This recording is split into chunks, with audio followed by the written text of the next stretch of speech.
Welcome to Beyond the Frontline podcast, where your host, U.S. Air Force veteran Donna Hoffmeyer, will help you transition from the front line to the home front. Listen every other Wednesday as we'll bring great conversations, resources, tips, and feel-good stories that will resonate and relate. Now, here's your host, Donna Hoffmeyer.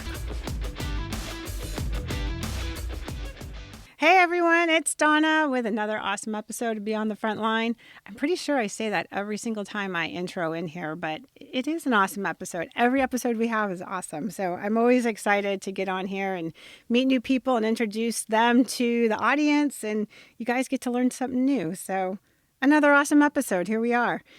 This week, I really want to talk about making this impact. Like I've talked about this before, but it's seeing a gap and using your experience to kind of fill this gap.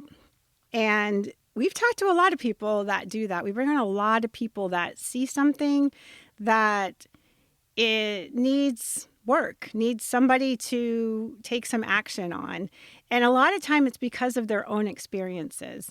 And that's where beautiful things are developed, created, produced, and shared with other people. And I think that's what makes all of this so awesome. So this time I'm talking to Anthony Peterson. And Anthony, this is unique, right? Because we usually talk to veterans, people that are starting nonprofits, people that are out of the military. And we nabbed one that's in the military still. So I get an active duty guy for a change, which is kind of neat. So Anthony joined the Army in 2010, and he is 15 years active duty right now, and he's in Fort Bragg, North Carolina.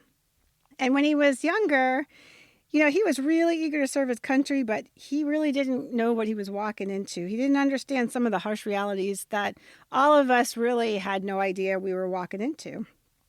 And early in his career, he started to see some of these emotional and physical pains that happen. So through his journey, he started a nonprofit, and the nonprofit is called Flags to Remember. Some of you guys might have seen this. It's really starting to gain a lot of traction, and we're going to talk about that today. We're going to talk about his journey and how he started Flags to Remember and what it does and what it's doing and where it's going. All of that, right, Anthony? That's right. That's right. We got a lot. So Anthony and I met through a mutual friend. So we'll give a shout out to Grizel, because Grizel emailed or texted me one day and she goes, I think I have somebody for your podcast. And I'm like, oh, sweet. And she introduced me to Anthony, and literally within a week we were already meeting, and a week later, boom, we're having a podcast. So thank you, Grizel. We're excited for that. So Anthony, I think we'll just start with you, and I'm going to let you just have the field here, and we're going to let you talk about your journey. You came in 2010, and kind of, I alluded to, like, you weren't ready for what you ran into, which a lot of us aren't, right? We're none of us are fully prepared for what we're walking into. So I'm going to let you talk about your journey and how you got to Flags to Remember. Okay, perfect. Yeah. So first of all, thanks for having me. Of course. So I guess you could say as a younger guy, I was not the most studious. So continuing education after high school wasn't really up my alley.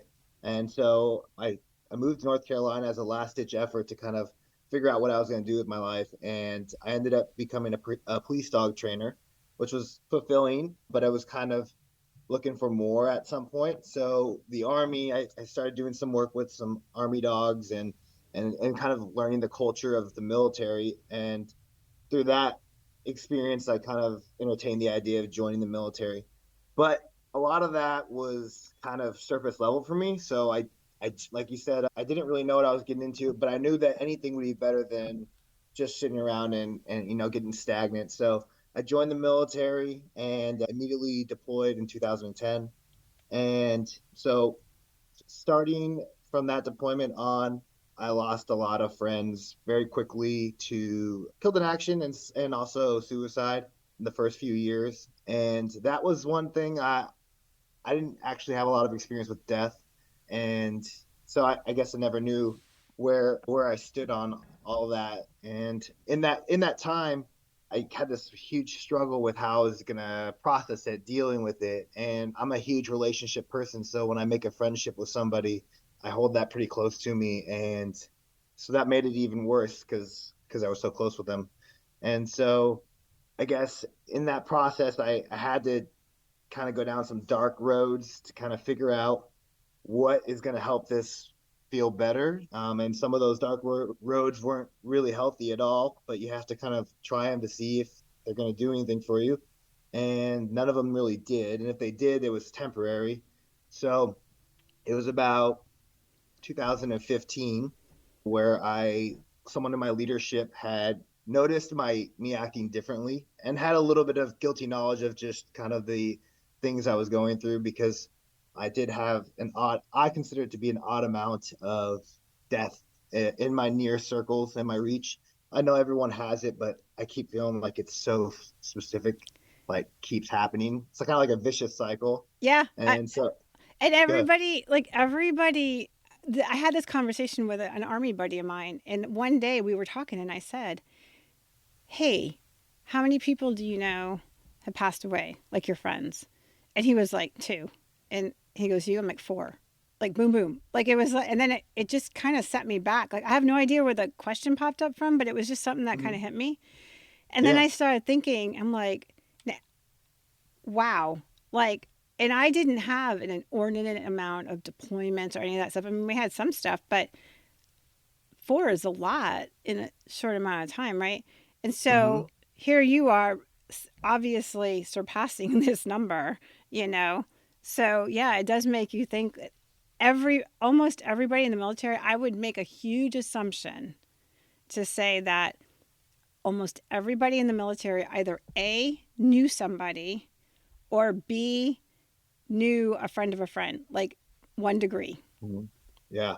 That's wild to Well, think about, isn't it? it is, yeah.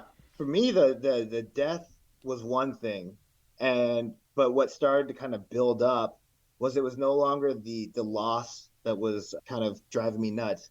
It was the way they passed. So majority of mine were preventable things, suicide. So, Yeah. 4 or 5 guys, and it's like a suicide I didn't realize was so common. And it's out there and it's talked about, but when it happens so many people within reach, it's just like, why Yes. is that happening? That's a very specific thing. So it was just really confusing to me because, like I said, I'm a relationships guy. So when you feel like you're really close to someone, you would think that like that person would have been able to talk to you about those things. And so it's just a huge shock to the system. And then when it happens over and over again, you start to look inward and be like, what am I not doing, or what am I doing incorrectly? And you start going down all different types of spirals. And so that's basically what I was doing, and I was internalizing it. And then my leadership had asked me if I would like to take a step away from what I was doing and work as a funeral honors detail and do that because Dead? yeah. So well, a part of it was I expressed like I I I didn't understand how families, like I know how I dealt with it, but I was like, what are families doing to get over this stuff? Like I've never been around the Right. families when I don't know what that looks like. I've seen the movies and everything like that. And so like, how do they deal with this stuff? I don't have any, yeah, it's just, so it was a little bit of curiosity, and I am known for like putting myself in uncomfortable situations. If there's a chance that it might open something up in my mind, I love doing that. So uncomfortability is what I kind of chase Oh, if it's for growth. well, that's So fair. That's pretty young to have that. I mean, that's incredible how that mindset. But here you're going from that I think I was from about 24. Yeah. what was your MOS? What'd you do in the Army? 13 Fox, Which a was Ford Observer. so can you just explain that very briefly for because we have civilians that listen to what a four. I Yeah, know what yeah, it is, but go ahead. yeah, yeah. It's the Ford Observer Fire Support Specialist. It's a person that is in the field artillery world where if you're with a platoon of infantry guys and you're in a tick, or you're getting engagement from the enemy and things of that nature. Your job is basically to either use your air assets, your field artillery from back behind, to call for fire and lay down rounds at a bigger level for bigger impact. So Yeah. that's kind of what you do. You do a little bit of math and basically find out where you are and where they are and triangulate that to put rounds While on you're that. getting shot at. Yeah. That's Under correct. Yep. pressure. Yeah. So I think Air Force JTAC is what, Okay. Yep. or yeah. Well, JTAC is the joint version, but yeah, that kind of thing. So, Yeah. yeah. Okay. So anyway, so you ended up going to to Yep. funeral honors, right?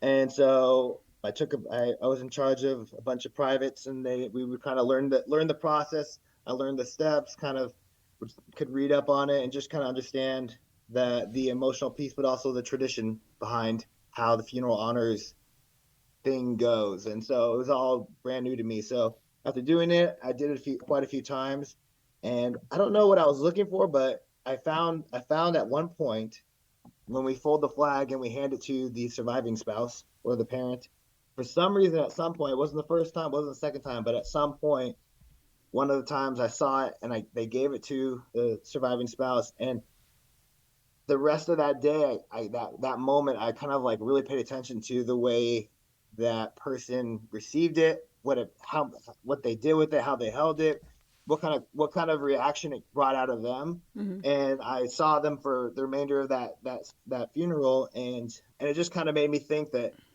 maybe that tangible something is something that does help, and maybe it leads towards closure or acceptance and things of that nature.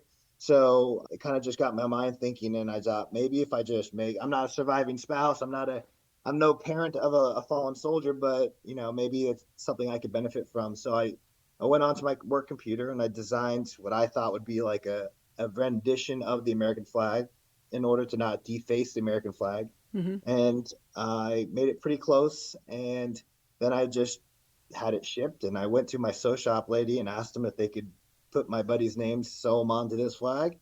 And that was it. I carried it with me, and I had no intention on really sharing it with anybody.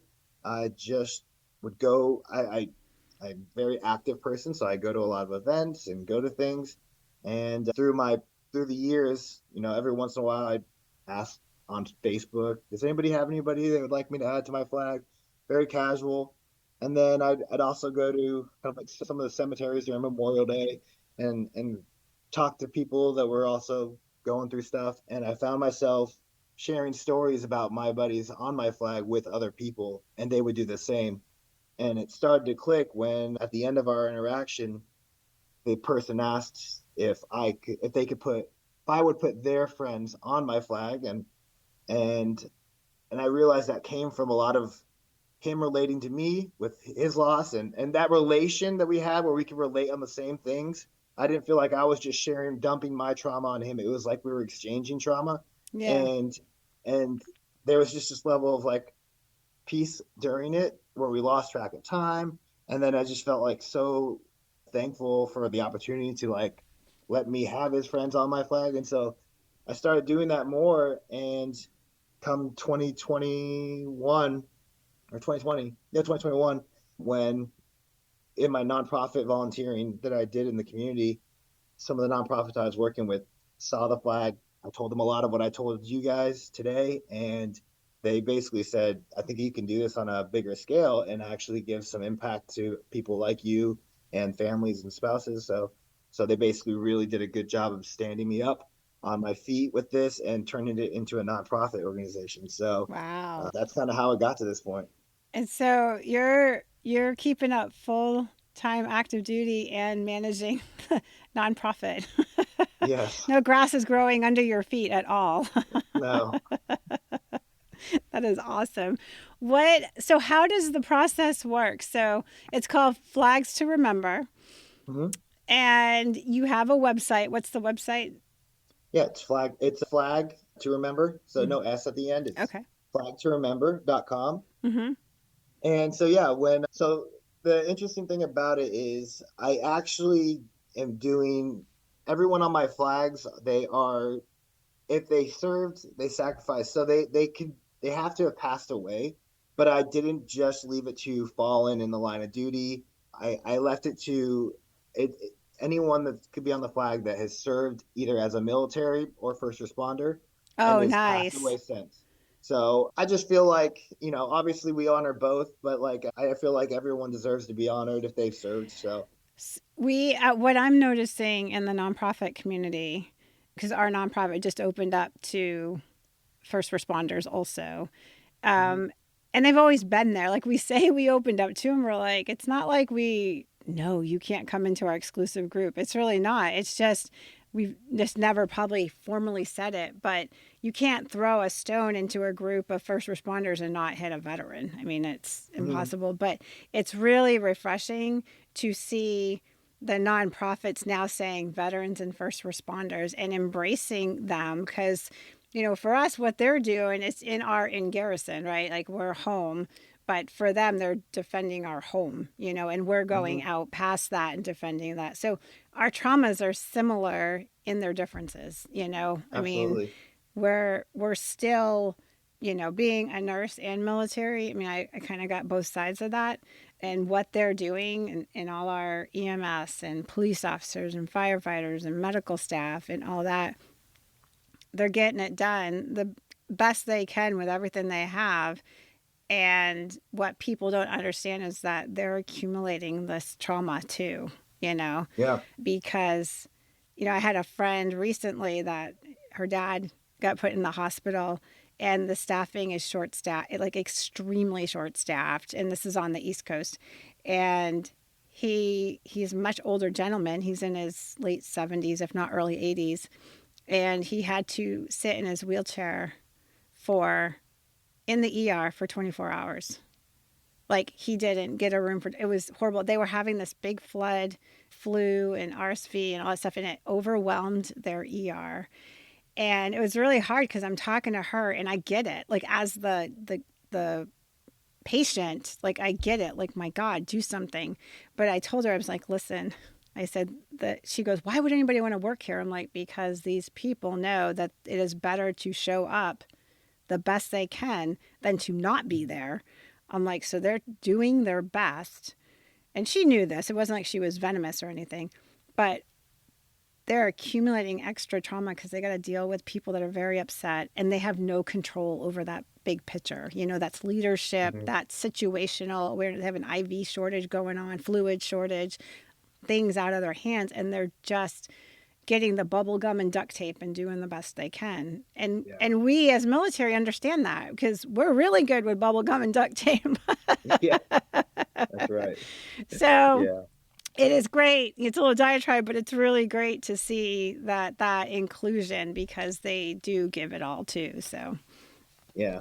Yeah. So these families, when once they learn about our mission, they'll go onto the website and they'll register their name. And part of the process is when they register the name, they'll pick the uniform name tape pattern that they wore during their time of service. And then they will customize.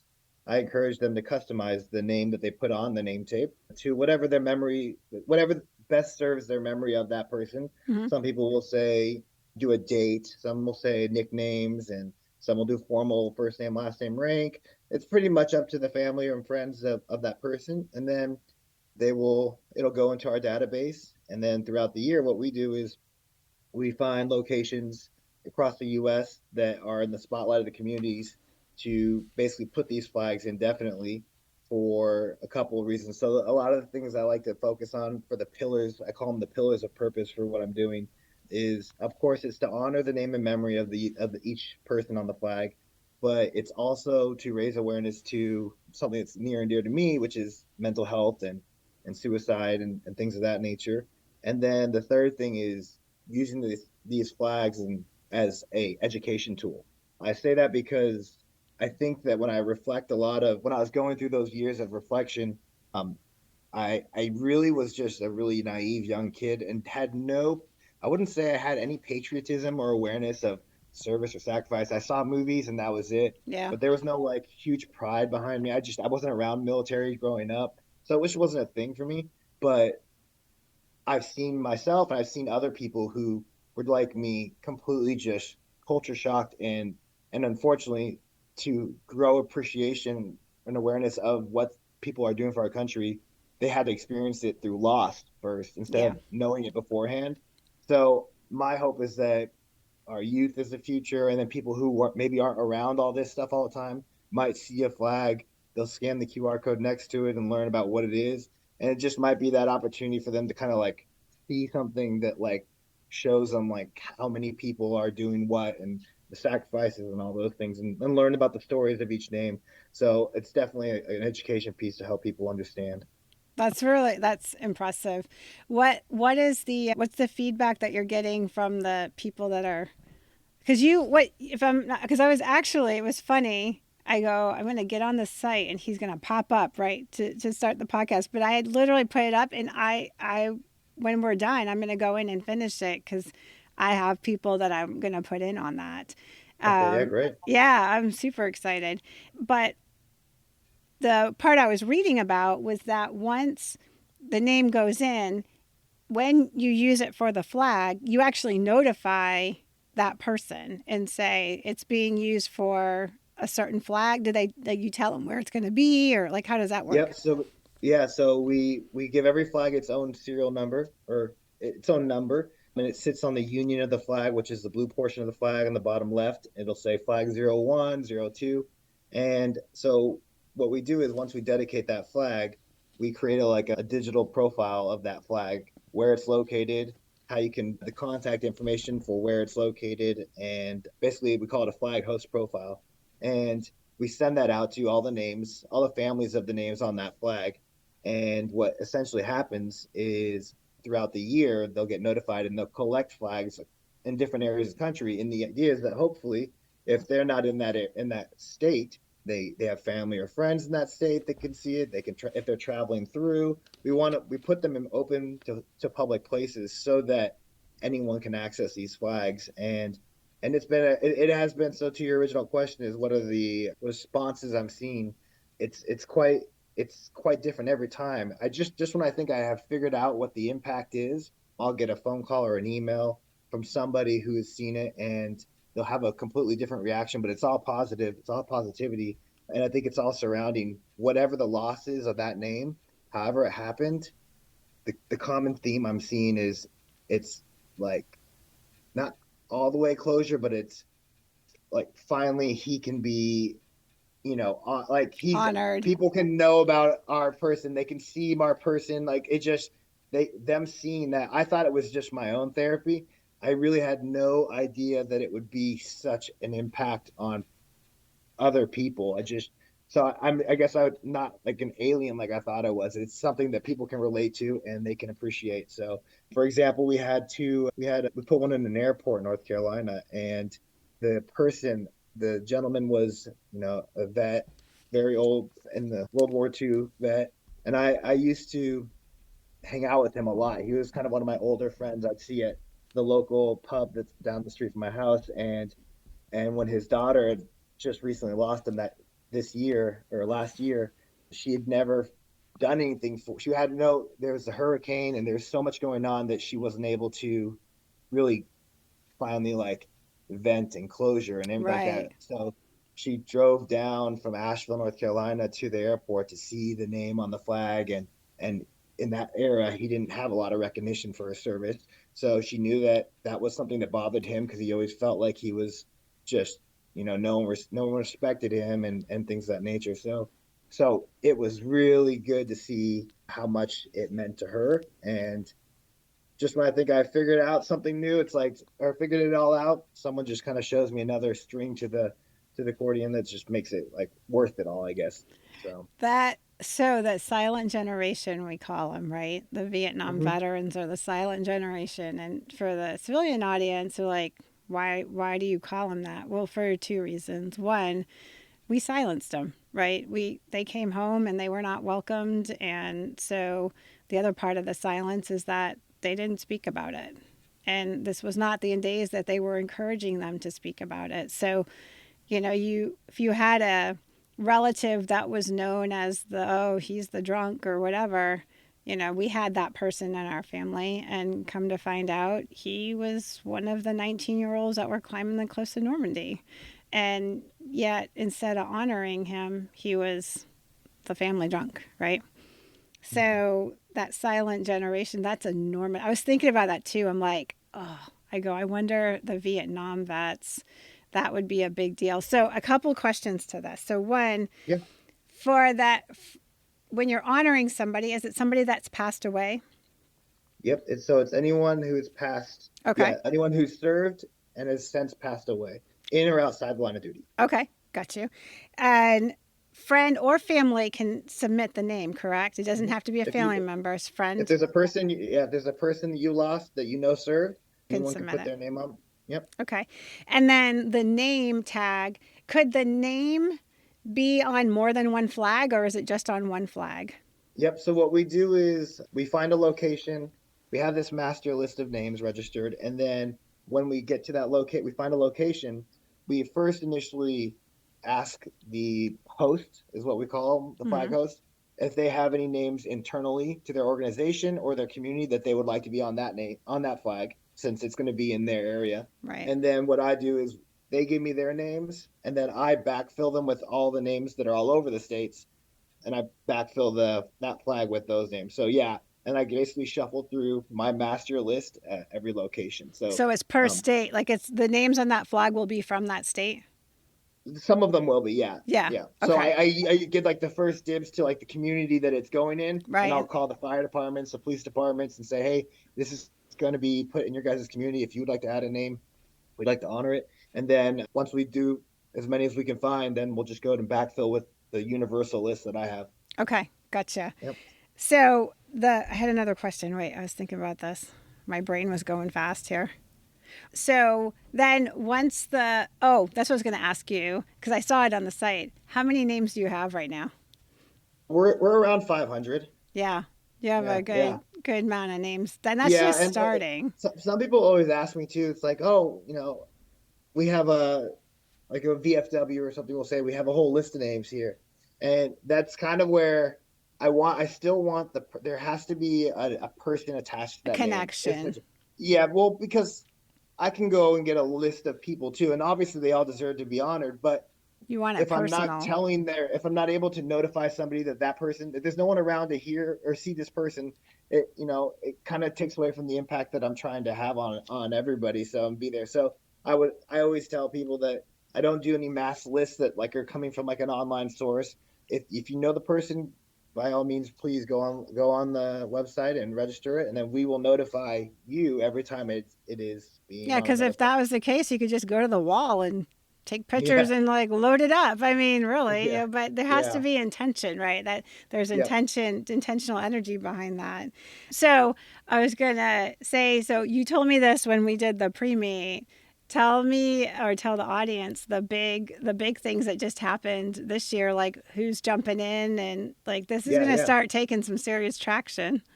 Absolutely, yeah. So right now we've kind of hit a lot of the venues. The big goal was first to like get those public venues that might be more challenging to get in, maybe have a little bit of red tape. So like an airport was a big accomplishment for us, Hmm. because airports, everybody goes through an airport for the most part, so that's a good location.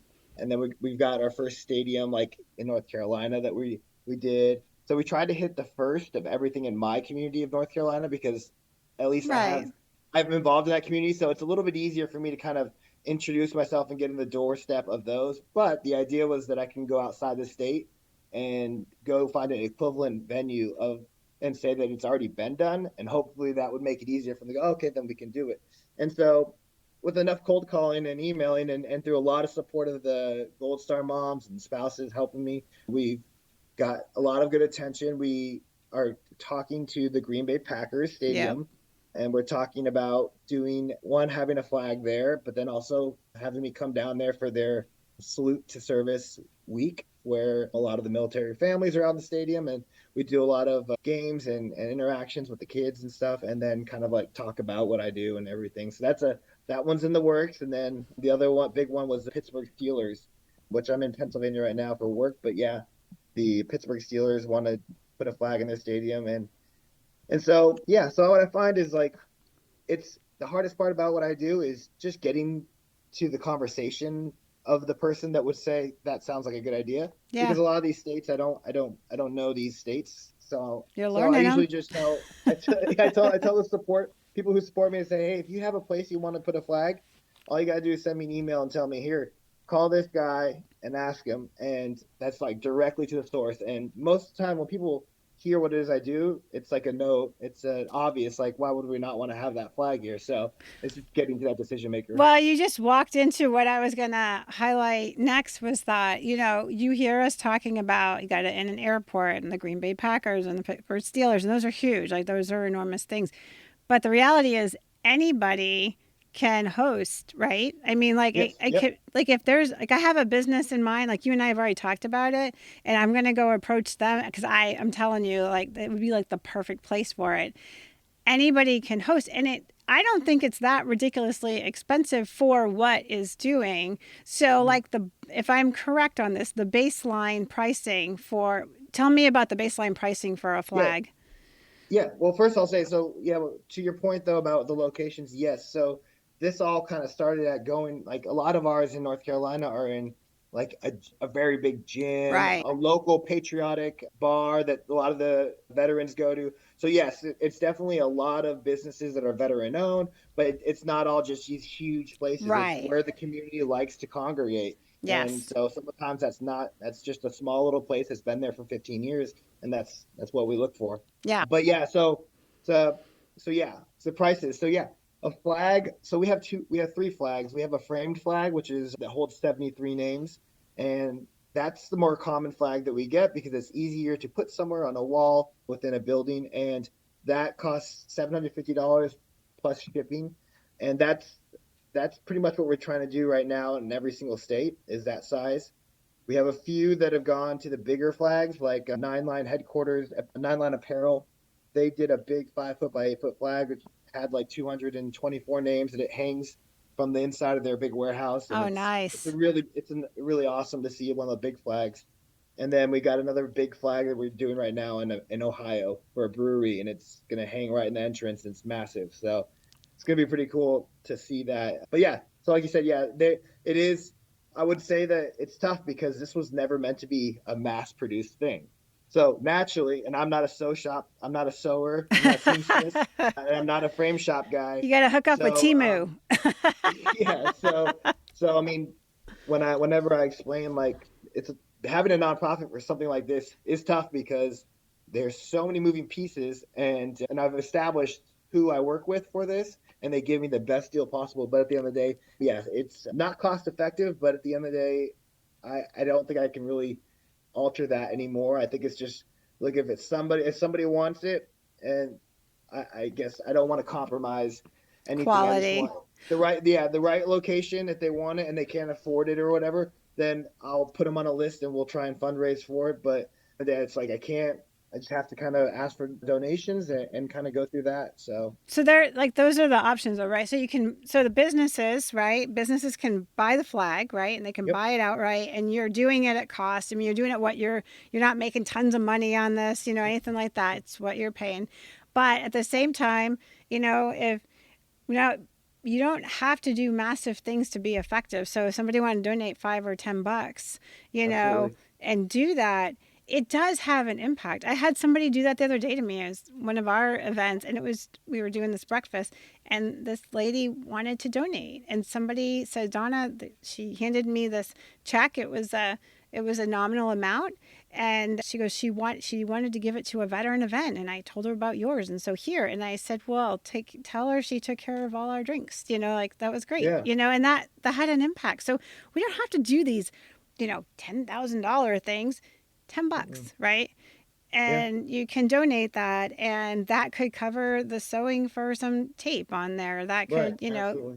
so eventually, if that donation happens, then you're able to do more, Right. and make more Yeah. flags and, donate them wherever you need to, So and what we're doing right now is we're kind of because the momentum is so high right now, and I'm getting a lot of Gold Star families that have time that are all spread across the country, and they just want to see these flags in more communities.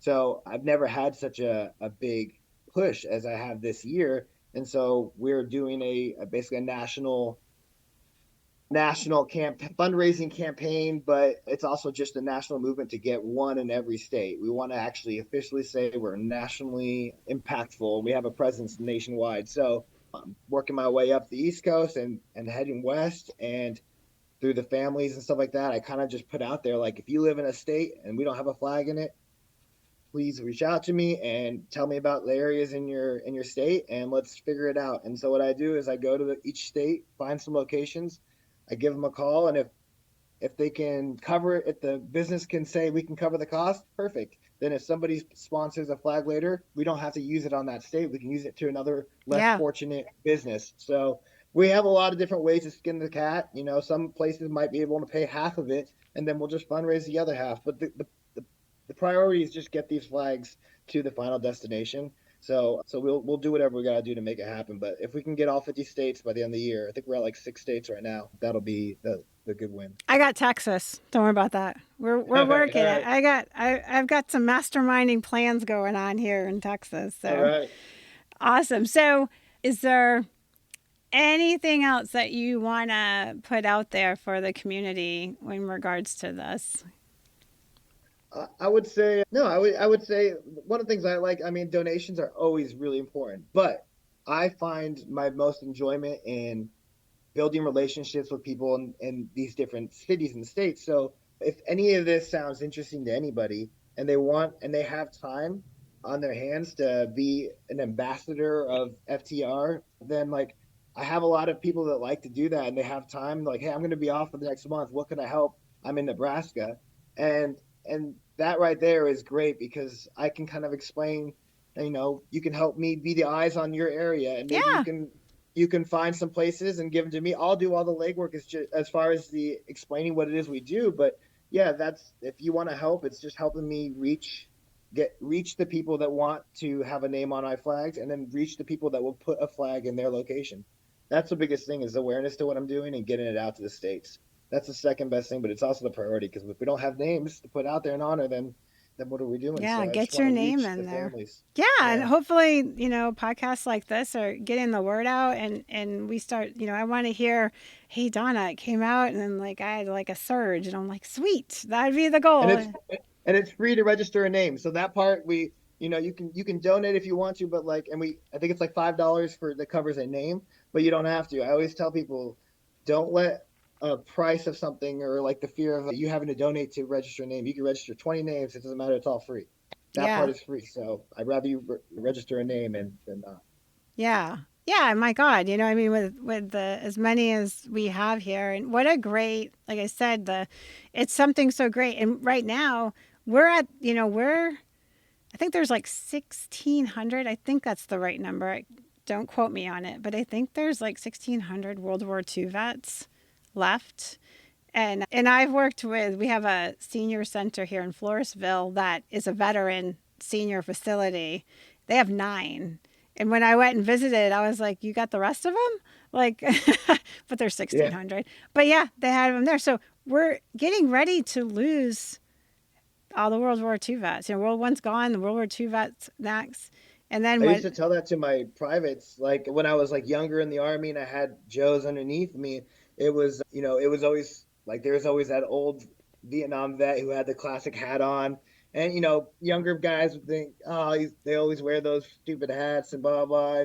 And younger guys don't know. They were like me, where they just like, it's funny, or like they don't really know what they're saying. But I always tried to enforce, like, or to encourage these guys, that you guys, to show them that guy, like, you're running out of opportunities to learn from that generation. Like, there's a lot of Yes. things, if they don't ever get listened to. So if you just take the time to approach one of those gentlemen and just ask them anything, when they do tell you about their life, like, you are better for it.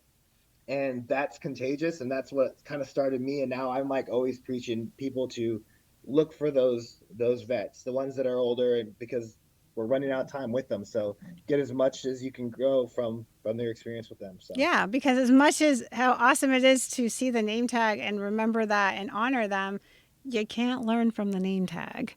mm-mm. You can't. You Yep. need to get to know them. They have a lot of wisdom, Yeah. and it's funny because I have sat in on a couple. There's a breakfast here, and it's all the old timers, right? So I walk in. I'm usually like the only girl, and like they're just like, "What is that?"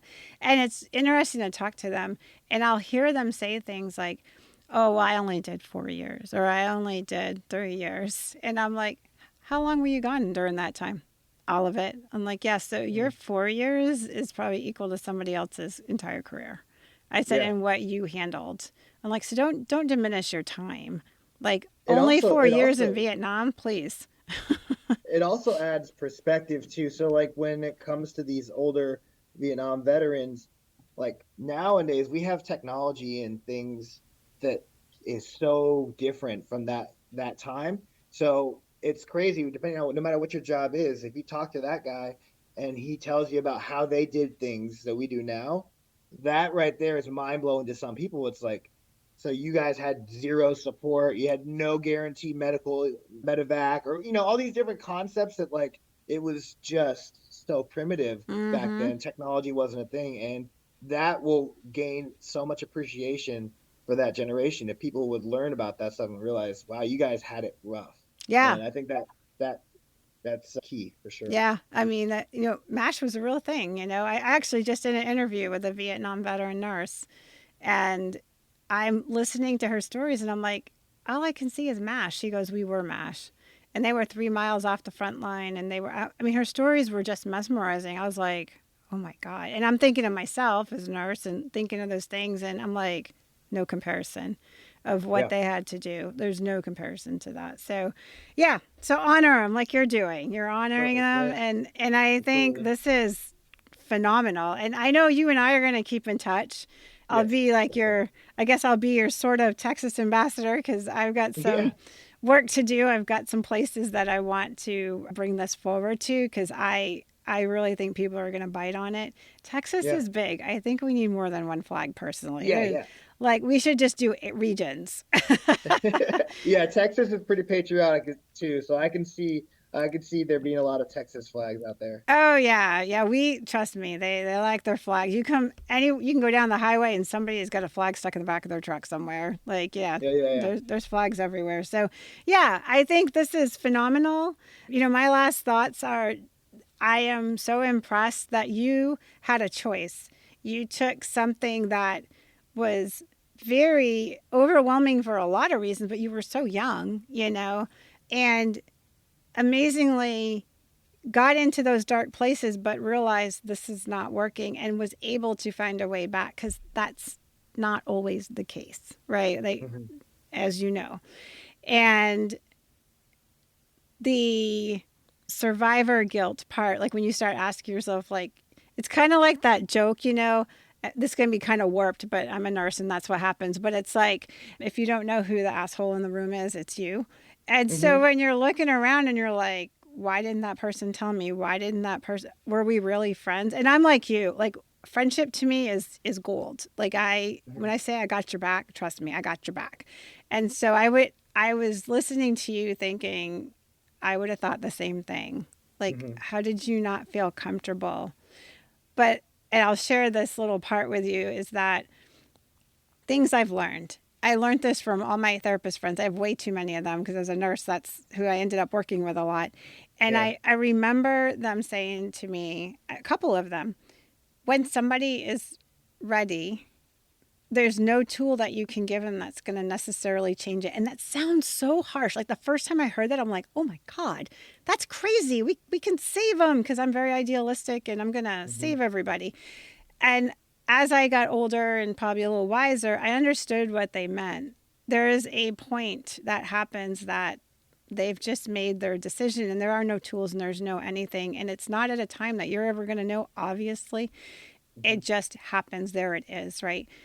But what we're all saying is like, we don't, we want to catch people before they're on the permanent slide, right? We want Hmm. to recognize that and be able to say, hey, you matter. And I'll tell you, and this is what I'm going to leave the audience with, do not underestimate your impact on saying hi to somebody or just checking on them. You don't have to be in there chilly and have to know all details. Be like, hey, how are you doing? Or, hey, why didn't you show up? Hello? Why didn't you Hmm. show up? Right? And so, and I'll tell you why I know that personally was because my best friend had went through a lot of trauma ended up having had to flee her state to come. And she moved to Texas for about 5 years because her ex-husband was stalking her and it was really dangerous. And was moving back to the East Coast. And she says, Donna, I found this. I'm not scaring you, but I found this and I just wanted to say thank you. It was her suicide note that she had written at one point. And whatever it was, the interaction that I had with her stepped her away from doing that. And I had no idea. Mhm. And so like 4 years later, she's sending me this. It's definitely not the note that I ever wanted to get. But somehow our interactions were enough for her to rethink that and step back, even though she was right there. So I just say to the audience, like, you have an impact. We all have an impact. And what Anthony's doing, when he puts those names on the wall, some of them are killed in actions, but some of them made a choice afterwards. And it's a reminder that we have an impact and we don't want to see their name up there. I would be happy to have somebody totally pissed off at me and hate my guts for getting in their chili, like, hey, how are you doing? And have them alive, right? So saying hi, warm welcome, meeting them where they're at, all those things, let that flag be that reminder, that Sometimes it's just being human. It's not. yes, Some people like to overthink, and overcomplicate these things, and you don't have I to. read about this, I read about that. It's they a lot of people always say like you're not alone, and that's true. That's a good thing to say and practice. But more often than not, they know that they're not like people love me. I know that. The hardest part is, I think, for a lot of people that are debating on making that final choice, it's just having someone be able to relate with them. All the noise that's going on over here, finding a way to pull them away from some noise and just have a down to earth conversation away from everybody else. Yeah. That's kind of where you're going to be making your best impact. It's a little bit deeper than that, but like, yeah, just being human and recognizing that something's off and then finding a way to put effort into intentionally relating to that person and understanding what's Yeah. going on and And kind of listening. identifying it. Yeah. Yeah. And listen, like you're not going to fix it, but you have to be able to listen and encourage, hey, I'm here for you. There's no shame in getting help. Let's talk to someone. I have a referral, I always have an arsenal of therapists. Like, who do you want? Because I said I Yeah. befriended so many. So, I mean, Oh, I'll say one more thing too yeah, before I forget. So, and I talked about this in the last podcast I did, and I feel like after talking about it, some people said that it's a good message to put out there. okay, So, I'm active duty, and there is a very big stigma on getting help while you're in because it might lose your clearance and things of that nature. So, when I went through my darker avenues and stuff like that, I was one of those people. Well, within the last 2 years, I have kind of tested the waters. So how can I advocate for one thing and not be, practice what I'm preaching kind of thing. right. So I went to go get help and on base. And then I got referral to go to be seen off base. Mm-hmm. And now I have TRICARE covering me like 40 sessions Yeah. and I can add them as I need. But the point is it's not, they're very clear when you go get that help, what you can go right in there and say, what can and can I not say that's going to mess me up or get me in trouble, and they'll be very transparent, say, look, the only thing I have to report is this and this. Yeah. Other than that, you can say whatever you want. And then on top of that, when I went to go get seen on base, I didn't really enjoy the person that I was seeing, so I gave it a few sessions, and then I went to my doctor and said, I want to see somebody, but I don't really feel like this person's a good match. And they're more than happy to say, you find someone off base that you like or do your research, bring it back to us and we will send you that way. And I had no issues. I've been going. It's great. So I 100% encourage you guys to, if you are active duty, to open your mind to getting, even if you're just venting to somebody, mental health can be addressed while you're in. Good. And that is perfect message, because there is that stigma. When I was in, stigma was there, and I am glad that you had that experience, and I'm glad that you advocated. That is huge. You don't have to. We're so used to being in the military. This is what you got. right? And then you just got to make it happen. And that should not work ever with mental health, because not every modality works for every person. And sometimes it's trial and error. And sometimes it's, in your case, a match. Like, the person wasn't bad. Maybe it just personality wise or philosophy wise or whatever, maybe it just didn't gel there. And that is okay. Like, because we're all different people. And it takes a big red flag in any mental health world is if they are not doing what they did. And they're like, oh, but. No, not oh, but. And exactly how they handle it, bravo. Like, that's huge right there. So wherever your clinic is, tell them we give kudos to that. Good. So, all right. Well, I think we're going to wrap this up because you're all the way out there doing great things. I'm going to let you get back to it. And I'm over here in Texas freezing because it is like 22 degrees and not normal for Texas. So I need to go warm up somewhere. So, Anthony, thank you so much for joining us. Thank you.